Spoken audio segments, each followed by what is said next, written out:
Ashama harkafune kabajamtoota daawwattoota Oromiyaa Miidiyaa Neetwork oduu ijoosin itti himaam.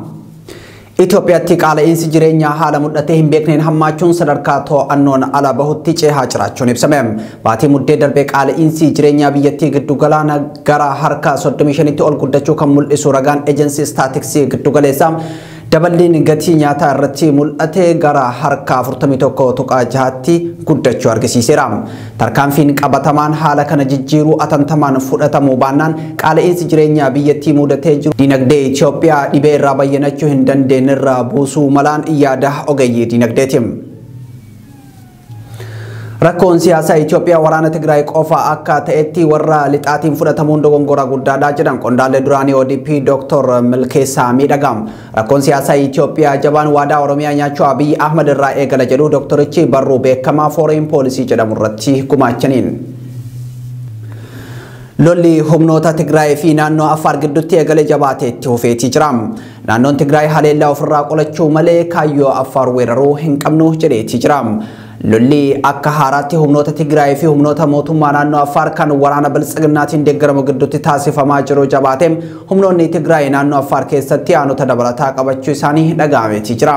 Egaa humnoonni Tigraay naannolee Amaaraa fi Affaar keessaa bahanii asitti lola guddaa ta'uun kan dubbatamu waraanni yeroo ammaa deemaa jiru kun kaabaa fi kaaba lixa Affaar keessatti gaagama namoomaa dabalataa uumaa jiras jedhameetii jira.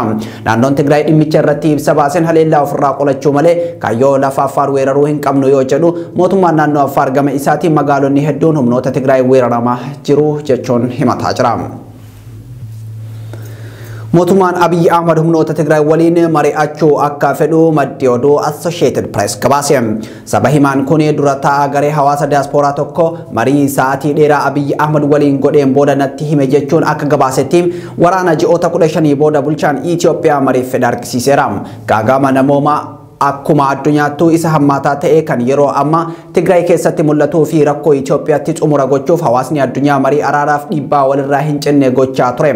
Haa ta'u malee bulchiinsi Abiy Ahmad TPLF waliin marii taasifamuu hin jiru jechuun mormaa tureetii jira.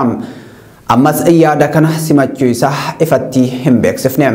Associated Press dura taa'aa koree qunnamtii uummata hawaasa diaasporaa Itoophiyaa kan biyya Ameerikaa Masfiin Tagaanuutu kibxataa natti hime jedhee akka barreessetti sanbata darbee marii sa'aatii 5 Abiy Ahmad waliin gooneen haala amma jiru kana jijjiiruuf fedhii guddaa akka qabu natti dubbatee jira jedheetii jira. Dr. Tedros Adhanom dhaabbata fayyaa addunyaa marsaa lammaffaatiif hoogganuuf jiru. Dr. Tedros dhaabbaticha akka hooggananiif boordiin hojii raawwachiiftuu dhaabbata fayyaa addunyaatiin kaadhimamaa tokkicha ta'uun dhihaataniitii jiru. Muudamni nama kana baatii caamsaa dhufu keessa akka mirkanaa'utu eegama. Namni kun ergama isaanii ala ba'uun wal waraansa Itoophiyaa irratti ejjennoo gam tokko qabatanii jiru. Paartii isaanii duraanii TPLFif looganii jiru jechuun mootummaa biltsiginnaatiin himanni irratti dhiyaataa ture. Dr. Tedros gahee hojii isaanii irraa akka kaafamaniif dhiibbaa taasifamaa tureen alattis Tibbana Dr. Tedros marsaa lammaffaaf kaadhimamaa hoogganaa dhaabbata fayyaa addunyaa kan waggoota afaran dhufanii ta'anii akka hin dhiyaanne biltsiginnaan duula jabaa geggeessaa tureetii jira. Oduu maddeen alaa irraa argannee fonqolcha mootummaa Burkiina Faasootti godhameen dhaabbata mootummoota gamtoomanii dabalatee biyyoonni hedduu yommuu balaaleffatan deeggartoonni humna waraana biyyattii magaalaa guddoo biyyattiitti bahuun gammachuu isaanii ibsataatii jiru.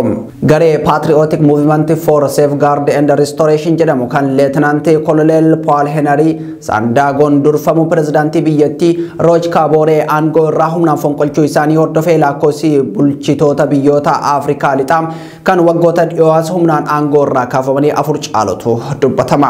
Oduun ijoo ammaaf qabanne kana fakkaata qophiileen OMN itti fufu horaa bulaa.